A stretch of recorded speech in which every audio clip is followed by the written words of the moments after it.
तापमान घटल्याने पुणेकरांना उन्हाच्या त्रासापासून थोडा दिलासा मिळाला आहे। राज्यातील विदर्भ, मराठवाड्याबरोबरच मध्य महाराष्ट्रातील तापमानाचा पारा पुन्हा 40वर पोहोचला आहे।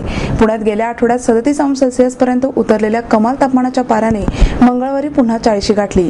दरम्यान दक्षिण आणि मध्य महाराष्ट्रातील काही ठिकाणी तुरळक पावसाची शक्यता पुणे वेधशाळेने वर्तवली आहे। पुण्यासह मध्य महाराष्ट्रातील सातारा, कोल्हापूर येथील कमाल तापमानाचा पारा गेल्या आठवड्यात उतरला होता। त्यामुळे उन्हाने हैराण झालेल्या नागरिकांना थोडासा दिलासा मिळाला होता, पण त्यानंतर 2 दिवसांमध्ये पुन्हा पाऱ्याने 40 गाठल्याने उन्हाचा चटका असह्य होत आहे।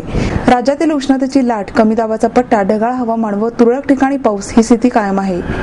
बंगालच्या उपसागरात येत्या 24 तासात कमी दाबाचे क्षेत्र तयार होऊन त्याची तीव्रता अधिक वाढण्याची शक्यता हवामान खात्याने व्यक्त केली आहे। तर दक्षिण केरळ, तामिळनाडू व अंदमानमध्ये येत्या 10 मे नंतर पावसाच्या प्रमाणात वाढ होण्याचा अंदाज हवामान खात्याने व्यक्त केला आहे। मात्र दुपारच्या कडक उन्हामुळे हैराण झालेले पुणेकर थंड ताक, उसाचा रस किंवा लिंबू सरबत पिण्यासाठी गर्दी करताना दिसतात। उन्हापासून संरक्षण करण्यासाठी स्कार्फ, टोप्या, सनकोट्स यांचा वापर करण्यात येतो।